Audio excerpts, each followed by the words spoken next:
Selamat pagi jemaat yang terkasih dalam Tuhan, mari kita berbakti kepada Tuhan. Jemaat kami undang untuk bangkit berdiri. Kebaktian ini kita mulai dengan pengakuan bahwa pertolongan kita adalah di dalam nama Tuhan, Sang Pencipta langit bumi dan segala isinya, yang dalam kasih dan kesetiaannya tidak pernah meninggalkan buah perbuatan tangannya.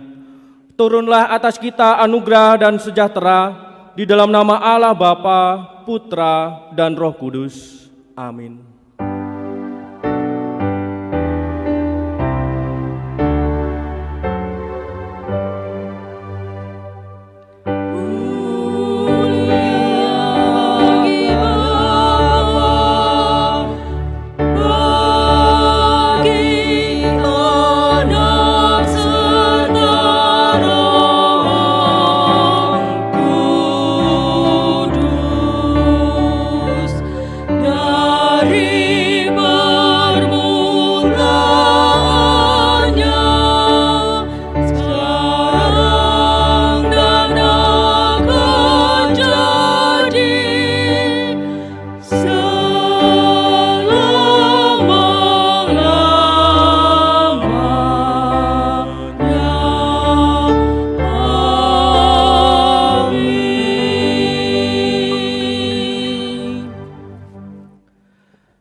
Karena sekarang kita melihat dalam cermin secara samar-samar, tetapi kemudian muka dengan muka. Sekarang aku hanya mengenal sebagian, tetapi kemudian aku akan mengenal sepenuhnya, seperti aku juga telah dikenali sepenuhnya. Amin, amin, amin. Amin.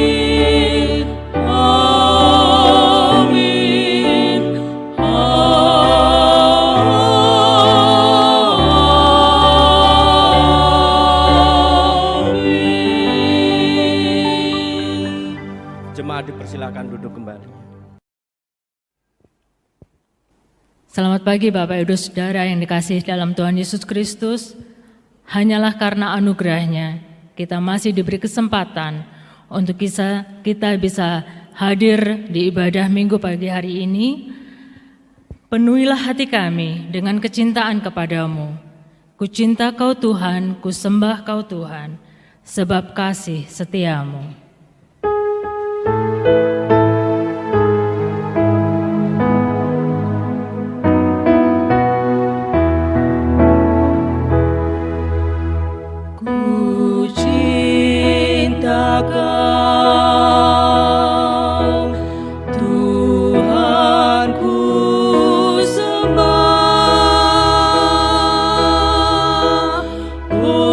Jiwaku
Saudara-saudara yang dikasihi Tuhan, marilah kita ambil bagian dalam ibadah minggu ini dengan memberikan persembahan melalui rekening Danamon dan BCA dengan nomor rekening seperti tertera di bawah ini, atau bisa memberikan persembahannya langsung ke gereja melalui kotak persembahan pada tiap hari jam kerja. Mari kita dasari persembahan kita dengan firman Tuhan yang saya ambil dari Roma 12 ayat 1. Karena itu saudara-saudara, demi kemurahan Allah aku menasihatkan kamu, supaya kamu mempersembahkan tubuhmu sebagai persembahan yang hidup, yang kudus, dan yang berkenan kepada Allah. Itu adalah ibadahmu yang sejati. Mari kita berdoa.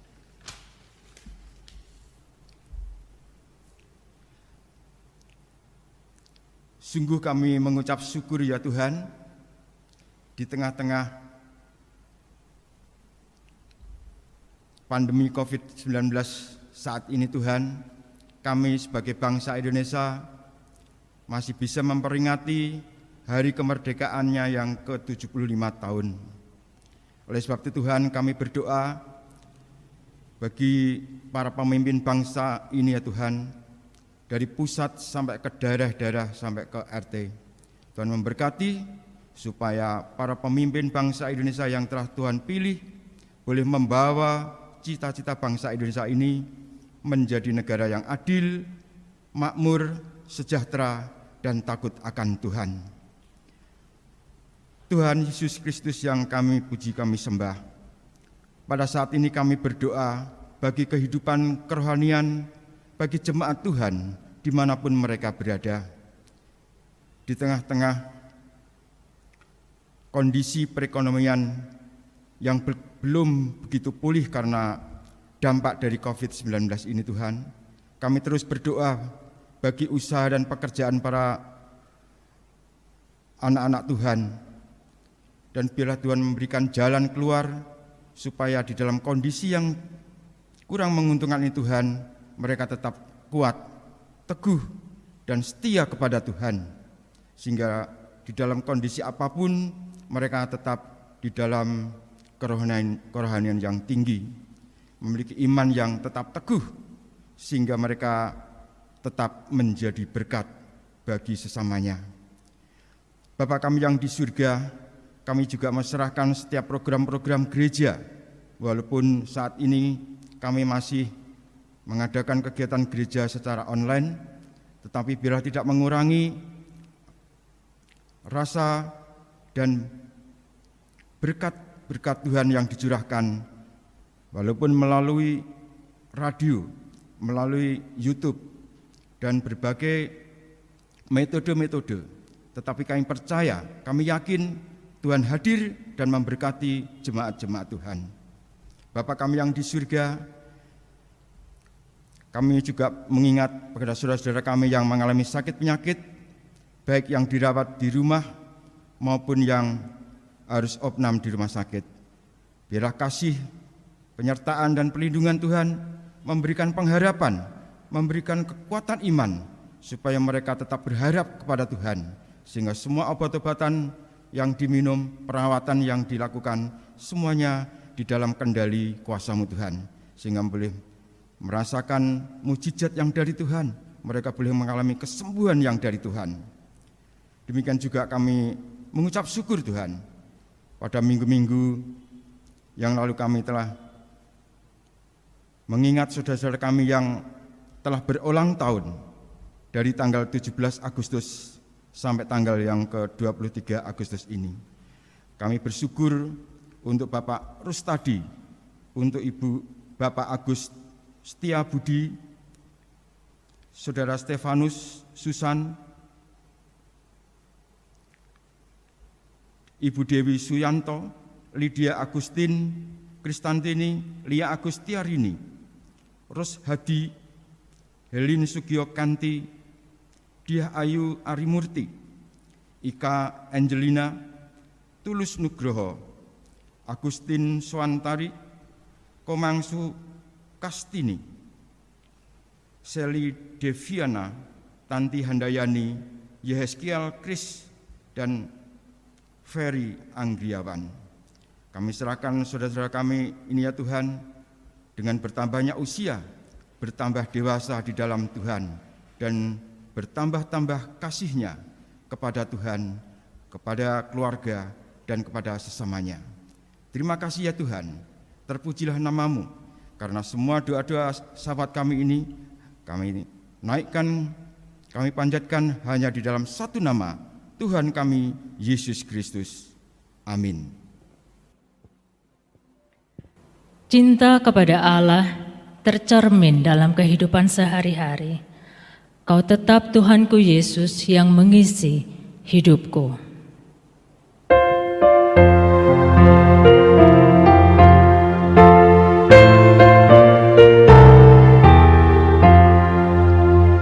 Kau tetap Tuhanku Yesus yang mengisi hidupku. Kau Rajaku selamanya, Kau tetap junjunganku. Kau sahabat yang abadi, harapanku yang tetap. Dalam suka maupun duka, Yesus kawan yang akrab.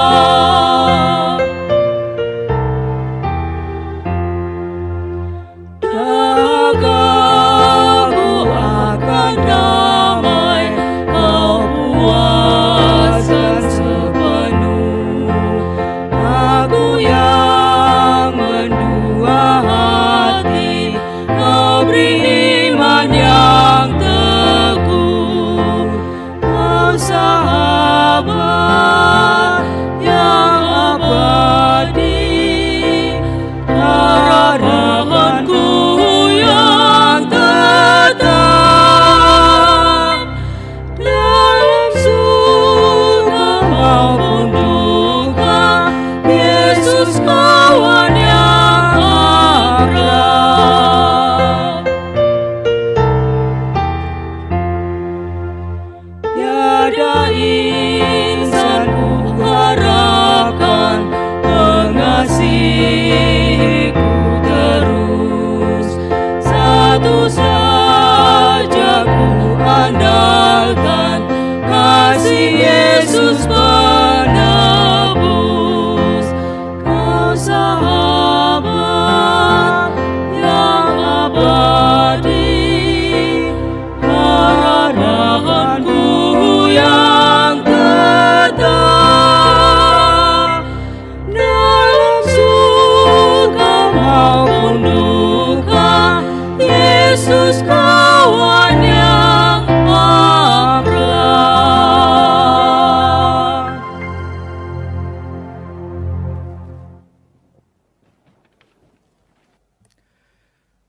Jemaat Tuhan, mari kita berdoa sebelum kita bersama-sama merenungkan firman Tuhan.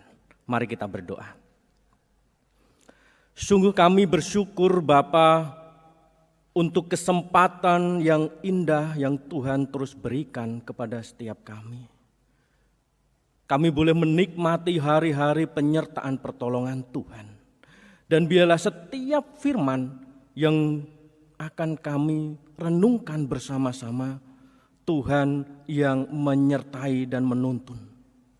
Dan mampukan kami Bapa untuk mengerti setiap firman-Mu. Dan kami siap bersama-sama merenungkan firman Tuhan. Urapi setiap kami Bapa, baik hamba-Mu, baik setiap jemaat-Mu yang mendengarkan. Hanya di dalam nama Tuhan Yesus Kristus kami berdoa. Amin. Mari kita bersama-sama membuka bagian firman Tuhan yang terambil dari Matius 16 ayat 13 sampai yang ke-20. Matius pasal 16 ayat 13 sampai 20. Setelah Yesus tiba di daerah Kaisarea Filipi, Ia bertanya kepada murid-muridnya, "Kata orang, siapakah anak manusia itu?" Jawab mereka, "Ada yang mengatakan Yohanes Pembaptis, ada juga yang mengatakan Elia, dan ada pula yang mengatakan Yeremia atau salah seorang dari para nabi." Lalu Yesus bertanya kepada mereka, "Tetapi apa katamu? Siapakah aku ini?" Maka jawab Simon Petrus, "Engkau adalah Mesias, Anak Allah yang hidup." Kata Yesus kepadanya, "Berbahagialah engkau Simon bin Yunus, sebab bukan manusia yang menyatakan itu kepadamu, melainkan Bapa-Ku yang di surga. Dan aku pun berkata kepadamu, engkau adalah Petrus, dan di atas batu karang ini aku akan mendirikan jemaat-Ku, dan alam maut tidak akan menguasainya. Kepadamu akan kuberikan kunci kerajaan surga. Apa yang kau ikat di dunia ini akan terikat di surga, dan apa yang kau lepaskan di dunia ini akan terlepas di surga." Lalu Yesus melarang murid-muridnya supaya jangan memberitahukan kepada siapapun bahwa Ia Mesias. Amin. Haleluya.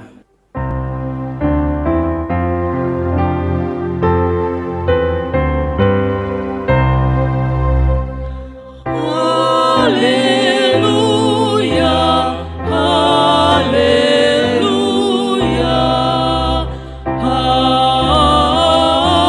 amin, amin.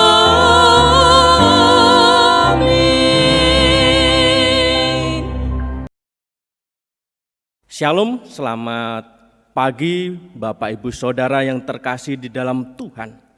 Pagi hari ini kita bersama-sama belajar dari bacaan yang telah kita baca bersama-sama dari Matius 16 ayat 13 sampai 20 tentang Gusti sejati. Ada sebuah kisah tentang seorang profesor bernama Radisson. Nah, ini dia seorang dosen filsafat. Yang menarik dari dia adalah setiap mau memulai perkuliahan pertamanya, mata kuliah pertamanya, ia, yaitu dosen ini yang bernama Radisson, selalu membuat kesepakatan dengan mahasiswanya. Ia meminta mahasiswa untuk mengikuti pernyataan yang disampaikannya. Setiap mahasiswa yang mau mengikuti mata kuliahnya harus mau menulis satu pernyataan. Pernyataannya adalah God is dead. Tuhan sudah mati. Pernyataan yang sangat kontroversial ini disampaikan oleh dosen yang bernama Radisson ini. Siapapun yang mau mengikuti syaratnya menulis pernyataan itu. Mengapa ia sampai dapat melakukan sesuatu yang kontroversial ini? Semuanya itu dimulai masa kecilnya. Saat ia berusia 12 tahun, ketika Radisson berusia 12 tahun, ia menyaksikan ibunya yang sedang sekarat karena penyakit yang mematikan. Tentu sebagai seorang anak yang bertumbuh di dalam keluarga Kristen, Radisson kecil ini berdoa kepada Tuhan, memohon agar ibunya disembuhkan sesuai dengan apa yang dipercayai dan diimani. Namun apa yang terjadi? Yaitu ibunya akhirnya meninggal. Oleh sebab itu Radisson bertumbuh dengan kekecewaannya. Akhirnya ia memandang bahwa Tuhan sudah mati. Nah, berbeda dengan kisah yang satu ini, yaitu seorang wartawan media sosial yang bernama Ami. Ia seorang ateis atau tidak mempercayai keberadaan Tuhan. Nah, ia paling suka dalam berita-beritanya, ia paling suka menyiarkan tentang orang-orang yang menggantungkan hidupnya kepada pribadi yang tak terlihat. Nah, seorang wartawan ini yang bernama Ami suka memberitakan berita tentang orang-orang yang terbiasa menggantungkan hidupnya kepada pribadi yang tidak terlihat, yaitu Tuhan. Tentu baginya menggantungkan hidup kepada pribadi yang tidak terlihat adalah sesuatu yang kuno. Baginya itu sesuatu yang usang, yang sudah berlalu. Zaman sekarang adalah zaman bagaimana seseorang menggantungkan hidupnya dengan pencapaian kemampuan, karir, keuangan, dan lain sebagainya. Oleh sebab itu, Ami suka mencari berita tentang orang-orang yang benar-benar bersandar menggantungkan kepada pribadi yang tidak terlihat. Tetapi dalam perjalanan hidupnya akhirnya ia mengalami sesuatu yang merubah hidupnya. Ia dikejutkan dengan berita bahwa kesehatannya memburuk. Dan dia dinyatakan terkena sakit kanker. Ia kehilangan kehidupannya. Ia kehilangan sandarannya yang selama ini dipercaya. Capaian-capaian karir, hubungannya. Ia ditinggalkan oleh pasangannya. Karena bagi pasangannya orang yang berpenyakit tidak berguna apa-apa. Dia benar-benar kehilangan. Dan suatu ketika ia bertemu dengan orang yang akan diwawancarai. Yaitu orang yang bersandar kepada Tuhan. Orang yang hidupnya bersandar kepada pribadi yang tidak terlihat itu. Akhirnya melalui perjumpaan itu Ami mengalami perubahan hidup. Ia menerima Kristus. Ia menerima Tuhan sebagai sandaran hidupnya. Nah, maksudnya apa dari kisah kedua ini? Yaitu melalui kisah ini kita bisa melihat bahwa pengalaman mereka yaitu pengalaman yang mempengaruhi kehidupannya dalam mengakui Tuhan. Bahwa pengalaman mereka mempengaruhi pengakuan mereka kepada Allah. Meskipun pada hakikatnya Allah sejati tidak dipengaruhi oleh pengakuan manusia. Allah yang sejati tidak dapat digoyahkan, tidak dapat diubahkan oleh pengakuan manusia. Namun pengakuan dalam diri manusia, dalam diri kita menjadi sangat perlu sebagai bentuk ketersediaan kita sebagai manusia untuk menerima penyataan Allah di dalam kehidupan kita. Nah, jadi pengakuan itu menjadi perlu sebagai bentuk kesediaan kita sebagai manusia untuk menerima penyataan Allah di dalam kehidupan kita. Nah, setiap manusia menapaki sebuah proses kehidupan untuk mengenal Allah. Kita hidup di dunia ini dalam rangka mengenal Allah yang sejati. Ada orang yang oleh karena hidupnya, orang itu semakin mengenal Allah. Ada juga sebaliknya oleh karena kesulitan hidupnya ataupun kemudahan hidupnya, seseorang menjadi mengabaikan Allah. Nah, ada dua sisi di dalam kehidupan seorang manusia. Ada seseorang yang menjalani hidupnya dan semakin mengenal Allah. Ada orang yang menjalani hidupnya kemudian mulai tidak percaya kepada Allah. Nah, ini tentang bagaimana mengenal Allah yang sejati. Nah, seperti halnya disampaikan dalam 1 Korintus 13 ayat 12. Karena sekarang kita melihat dalam cermin secara samar-samar. Tetapi kemudian muka dengan muka. Sekarang aku hanya mengenal sebagian. Tetapi kemudian aku akan mengenal sepenuhnya. Seperti aku juga telah dikenali sepenuhnya. hidup kita saat ini dan esok hari dan apa yang sudah kita lalui. Serangkaian hidup itu adalah rangkaian untuk mengenal Allah yang sejati. Bagaimana kehidupan kita menentukan pengakuan kita. Seperti ilustrasi tadi, bagaimana Radis di dalam kehidupannya kemudian tidak mau mengakui Tuhan. Tetapi seorang wartawan yang bernama Ami tadi dalam kehidupannya kemudian mau mengakui Tuhan. Nah, ini tentang perjalanan hidup. Lalu bagaimana kita dapat mengetahui, mengenal, dan menerima Allah yang sejati. Nah, jemaat Tuhan, mari kita masuk ke dalam pengertian apa itu Allah yang sejati. Sebelum kita bersama-sama belajar bagian yang selanjutnya. Allah yang sejati. Nah, dalam Yohanes 1 ayat 1. Pada mulanya adalah firman. Firman itu bersama-sama dengan Allah. Dan firman itu adalah Allah. Nah, yang pertama kita melihat bahwa Allah yang sejati itu, yaitu pada mulanya firman, dan firman itu adalah Allah.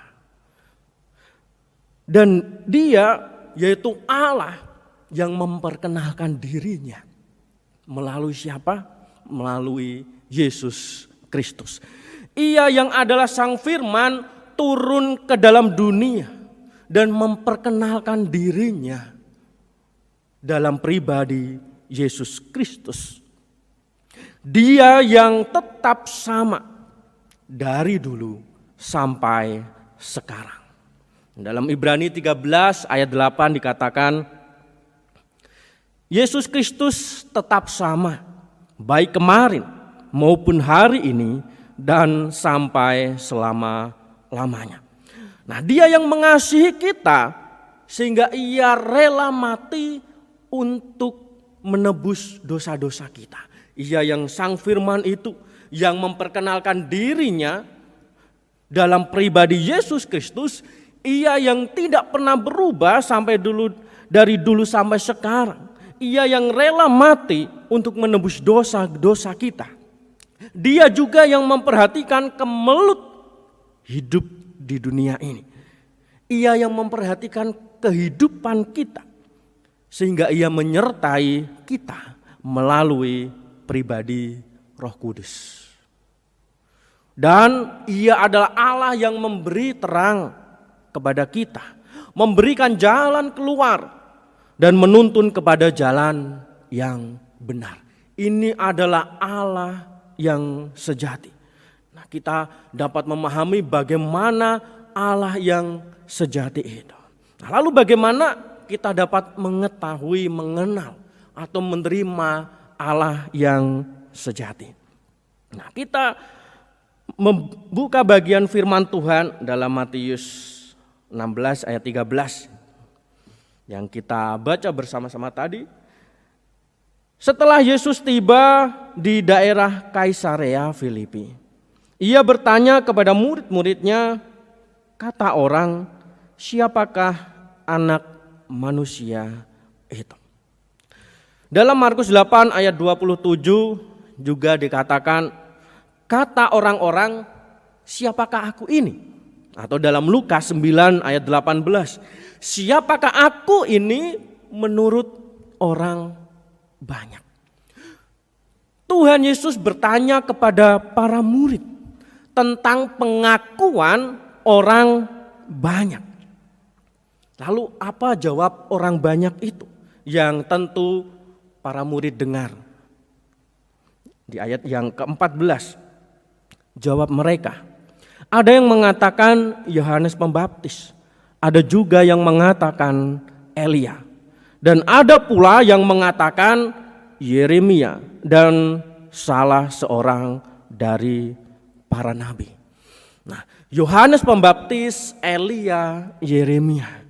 Nah, pribadi-pribadi tersebut yaitu pribadi yang tentu berkaitan dengan nubuatan-nubuatan yang orang banyak dengar. Tetapi yang menarik adalah mengapa orang banyak itu tidak berani menyebut Yesus adalah Mesias. Padahal dan pasti orang banyak itu sudah melihat bahwa Yesus adalah pribadi yang berkuasa. Orang banyak itu melihat kuasa Yesus. Ia yang menyembuhkan, Ia yang menolong yang sakit, Ia yang mengusir kuasa-kuasa jahat. Orang banyak itu menyaksikan. Namun tidak ada yang secara tepat memahami Yesus. Meskipun banyak orang tentu telah menyadari sifat keilahian di dalam diri Yesus. Nah, ternyata orang banyak itu sebenarnya sudah memahami sifat keilahian Yesus. Orang banyak itu menyaksikan kuasa-kuasa Tuhan Yesus yang dilakukannya. Mengapa? Karena kesaksian mereka terhalang. Oleh karena mereka mengenal Yesus secara lahiriah.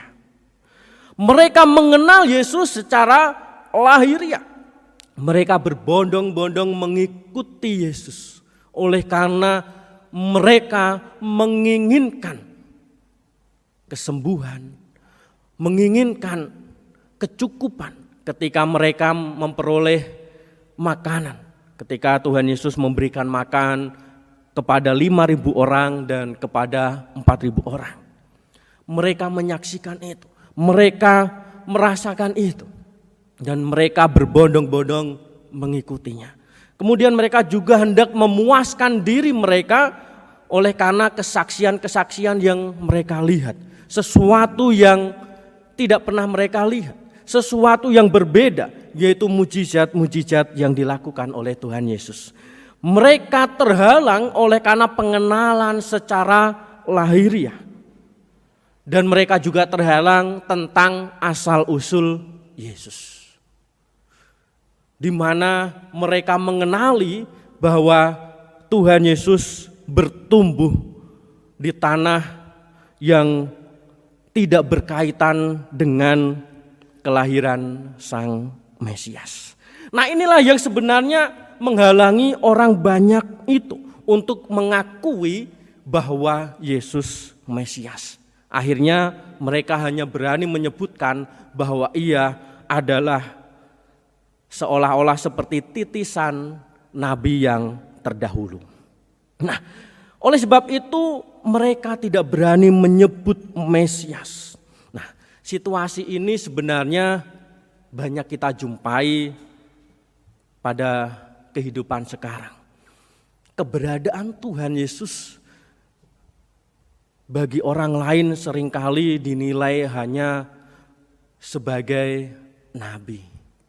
Seorang manusia mana bisa disebut Tuhan dan lain sebagainya. Itu adalah pengenalan secara lahiriah. Tetapi bagaimana kita mengenal Dia?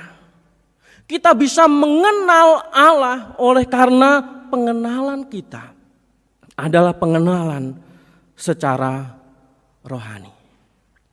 Bagaimana kita hidup bertumbuh dengan kesaksian-kesaksian orang-orang percaya. Bagaimana orang-orang percaya mengalami perubahan kehidupan. Bagaimana kita juga bertumbuh oleh karena pemberitaan-pemberitaan firman Tuhan.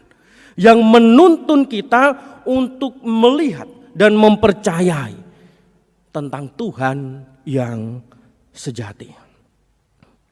Kemudian kita juga dapat mengenalnya melalui perbuatan dan karyanya. Selain para murid, banyak orang juga mengikuti Yesus yang berbondong-bondong itu dalam perjalanan.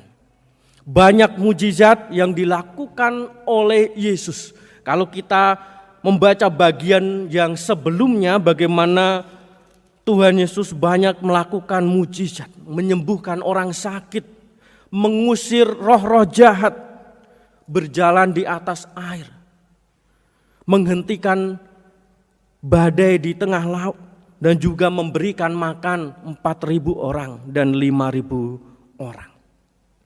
Mujizat-mujizat yang dilakukan oleh Tuhan Yesus adalah mujizat yang sungguh luar biasa. Banyak orang, bahkan para murid tentu menyadari bahwa perbuatan itu hanya bisa dilakukan oleh pribadi yang memiliki sifat keilahian. Hanya bisa dilakukan oleh Allah atau paling tidak seorang nabi yang terpilih, nabi besar. Ini pandangan secara umum mereka. Banyak orang mengakui Yesus dengan berbondong-bondong mengikuti dia. Banyak orang mengikuti Yesus, tetapi sesungguhnya mereka belum sungguh-sungguh mengenalnya. Pengenalan mereka terbatas hanya kepada penglihatan jasmani dan juga tentang kebutuhannya. Misalnya di dalam kehidupan kita, misalnya kita mengenal Tuhan sebagai Sang Pengabul doa. Kita mengenal Tuhan sebagai pribadi yang selalu mengabulkan doa-doa manusia. Dan suatu kali kita sungguh-sungguh berdoa oleh karena pergumulan kita. Sampai puasa.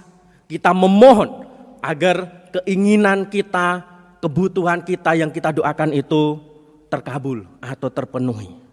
Tetapi pada satu titik di mana doa kita tidak terjawab. Bagaimana pengenalan kita?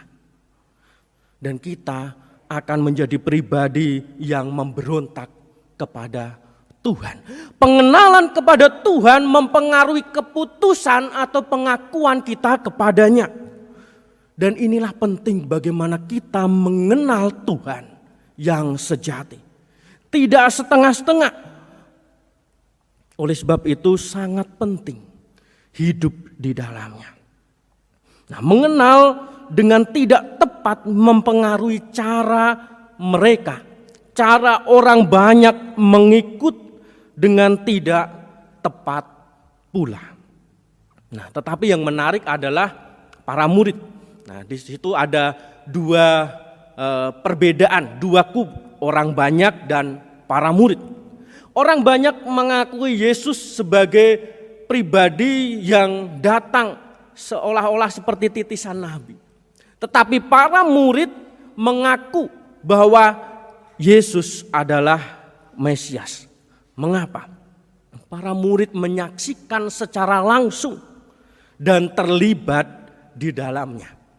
Bagaimana para murid boleh secara langsung melihat mujizat-mujizat yang dilakukan oleh Tuhan Yesus.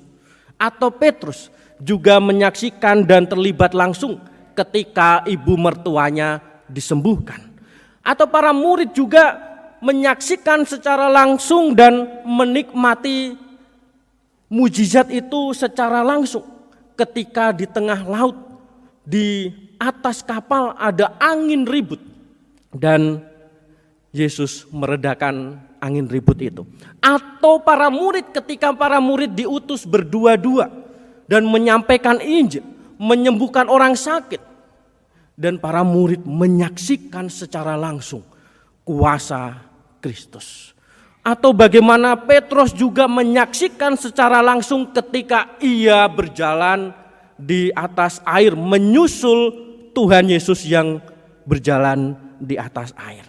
Nah, inilah pengenalan para murid yang menjadikan mereka dapat melihat secara rohani bahwa Yesus adalah Mesias, anak Allah yang hidup. Lalu bagaimana dengan kehidupan kita? Banyak hal yang bisa kita saksikan. Di dalam kehidupan kita bagaimana Allah terus menuntun, Allah terus memberikan pertolongan kepada kita. Atau bahkan dalam situasi-situasi yang sulit, bahkan seolah-olah tidak ada jalan keluar, Allah juga menuntun kita untuk menyadari karyanya yang sungguh luar biasa. Atau kita bisa menyaksikan saudara-saudara kita seiman yang terus bersaksi tentang pertolongan-pertolongan yang diberikan oleh Tuhan. Kita mengenalnya melalui perbuatan dan karyanya. Kemudian yang ketiga, kita bisa mengenal Allah yang sejati melalui pengalaman hidup secara pribadi. Pada ayat yang ke-15 di sana dikatakan, lalu Yesus bertanya kepada mereka, "Tetapi apa katamu? Siapakah aku ini?" Ayat 16, jawab Simon Petrus, "Engkau adalah Mesias, Anak Allah yang hidup." Nah, ini pengakuan Petrus yang tentu mewakili jawaban para murid yang lain. Kesadaran akan pengakuan ini dilatar belakangi oleh keterlibatan hidupnya di dalam rencana Tuhan. Pengalaman hidup secara pribadi, mereka dapat melihat bahwa Yesus adalah Mesias. Melalui apa yang ia lihat, melalui apa yang ia rasakan, mereka dapat menyaksikan banyak peristiwa-peristiwa mujizat-mujizat yang menjadikan bagian dari pengalaman hidup bersama-sama dengan Allah. Para murid melihat bahwa Yesus adalah Tuhan, bahwa Yesus adalah Mesias, Anak Allah yang hidup. Oleh karena banyak hal yang telah dilakukannya di depan mata mereka, atau banyak hal pula yang dilakukannya di tengah-tengah kehidupan mereka. Mereka sadar penuh apa yang sudah mereka lalui itu adalah karya Tuhan. Oleh sebab itu mereka berani menyatakan Yesus adalah Mesias, Anak Allah yang hidup. Keterlibatan mereka di dalam mujizat Tuhan, keterlibatan mereka di dalam rencana Tuhan, pengalaman mereka dalam menjalani hidup, mereka merasakan pertolongan Tuhan. Seperti yang saya katakan tadi, bagaimana mereka merasakan pertolongan Tuhan ketika di atas kapal. Badai besar, ombak besar melanda kapal mereka dan Tuhan Yesus menghentikannya. Atau ketika mereka sedang merasakan ketakutan oleh karena ombak besar dan pada waktu itu Tuhan Yesus tidak ada.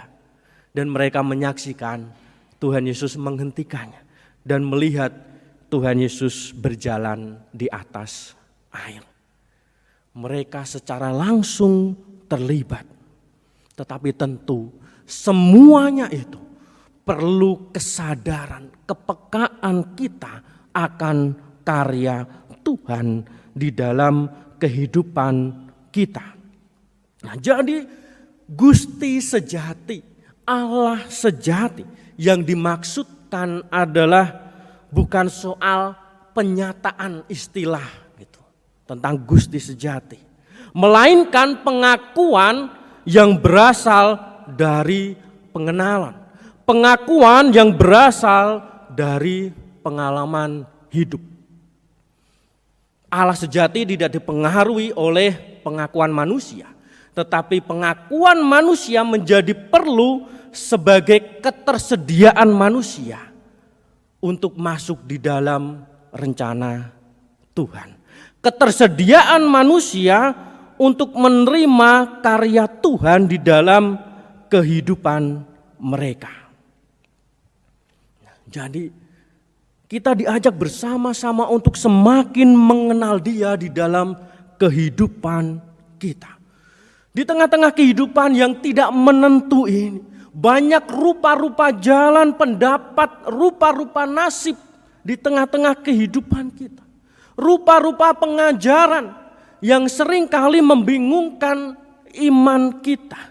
Hikmat, pengertian yang begitu luas dan begitu banyak. Kita diajak untuk terus berjalan, untuk terus mengenal Allah yang sejati. Kita mengenal Dia baik dalam kesusahan, baik dalam kesenangan, baik dalam kesulitan, ataupun dalam kemudahan. Ketika doa terjawab, ataupun ketika doa tidak terjawab, kita diajak untuk terus mengenal Dia, Allah yang sejati. Jemaat yang terkasih di dalam Tuhan, hari ini kita dibawa untuk semakin mengenal Dia, untuk semakin mengerti Dia, bahwa Yesus Kristus adalah Tuhan di dalam kehidupan kita. Jika saat ini kesulitanmu membuatmu meragukan Tuhan dengan segala firman-Nya, ingatlah, Ia yaitu Allah yang sejati tidak pernah berubah. Tangannya terbuka untuk menolong kita semua. Allah yang sejati tidak pernah berubah dalam situasi kehidupan kita. Ia siap untuk menolong kita. Dan jika saat ini kemujuranmu membuatmu lalai, ingatlah bahwa Ia adalah Allah yang cemburu. Dalam Ulangan 6 ayat 15 dikatakan, sebab Tuhan Allahmu adalah Allah yang cemburu di tengah-tengahmu, supaya jangan bangkit murka Tuhan Allahmu terhadap engkau, sehingga Ia memunahkan engkau dari muka bumi. Allah yang selalu terbuka lebar untuk menolong kita. Ia juga Allah yang tidak mau diduakan, Allah yang tidak mau diabaikan.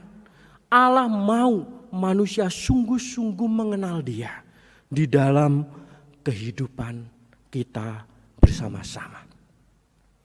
Temukan Allah sejati di dalam hidupmu. Temukan Allah yang sejati itu di dalam kehidupan kita. Dan hiduplah bergantung kepadanya seumur hidup kita. Amin. Tuhan Yesus memberkati. Mari kita berdoa. Sungguh kami mengucap syukur. Kami boleh mengenal Engkau, ya Allah, melalui pribadi Tuhan Yesus. Engkau Allah yang sejati. Engkau Allah yang tidak pernah berubah. Ajar kami Bapa, di tengah-tengah kehidupan yang tidak menentu ini, kami mau semakin mengenal Engkau. Kami mau jalan kami menuju kepada pengenalan akan Tuhan yang sejati. Dan bila setiap kesaksian, setiap firman, setiap pengalaman yang kami saksikan ataupun pengalaman yang kami rasakan secara langsung membawa kami mengenal Engkau semakin dalam. Terima kasih Tuhan. Hanya di dalam nama Tuhan Yesus Kristus kami berdoa. Amin.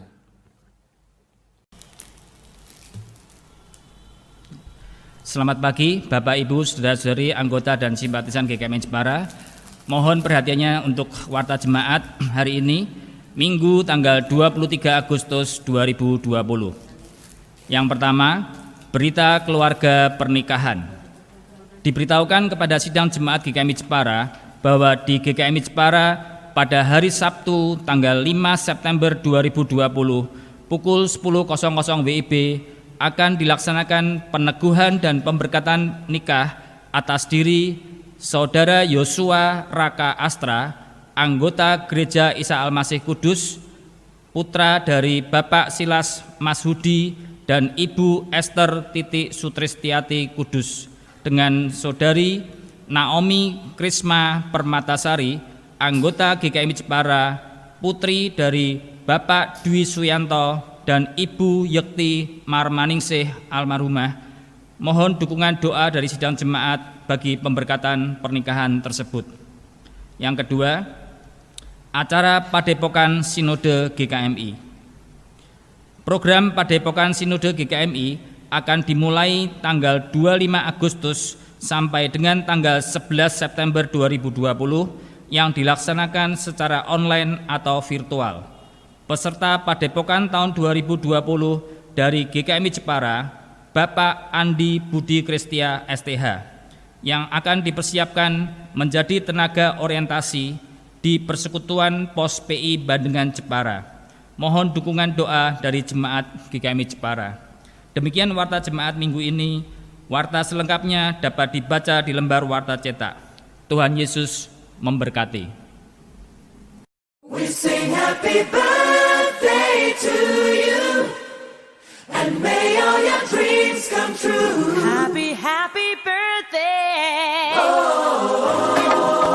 This is your birthday song. Ilok Madiun. Selamat ulang tahun buat GPI Ilok Madiun. Semoga tepat semoga diberkati Tuhan. Sugeng Ambawarso, selamat ulang tahun. Happy birthday. Happy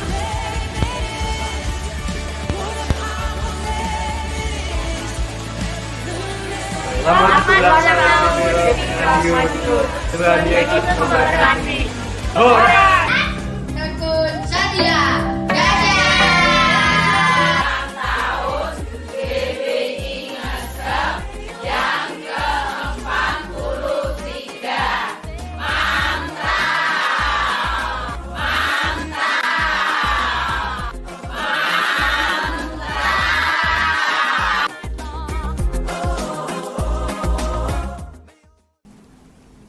Mencintai Allah adalah dengan mengingatnya, dan dengan mengingatnya kita akan selalu menuruti apa yang menjadi perintahnya.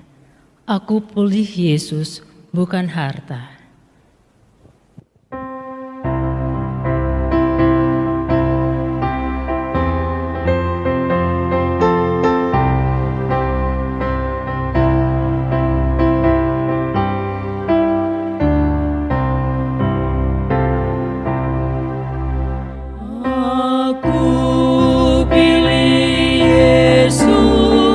dan bukan harta.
Kami undang jemaat untuk bangkit berdiri.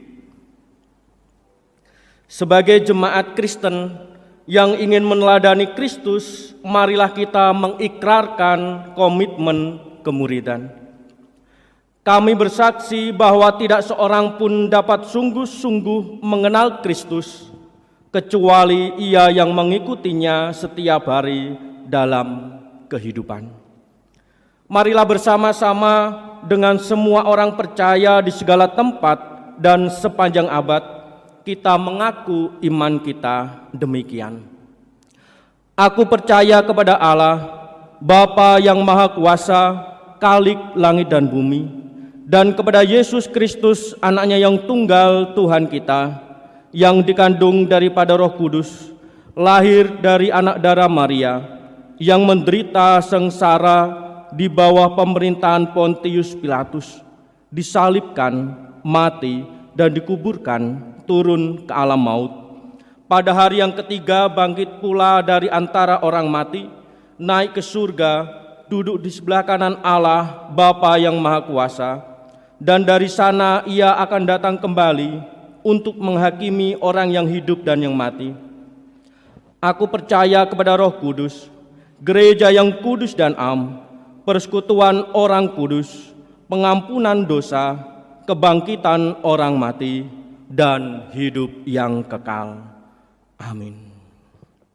Jemaat Tuhan, mari kita kembali dengan segala aktivitas kita dengan melakukan firman-Nya. Tuhan memberkati engkau dan melindungi engkau. Tuhan menyinari engkau dengan wajah-Nya dan memberi engkau kasih karunia. Tuhan menghadapkan wajah-Nya kepadamu dan memberi engkau damai sejahtera. Amin.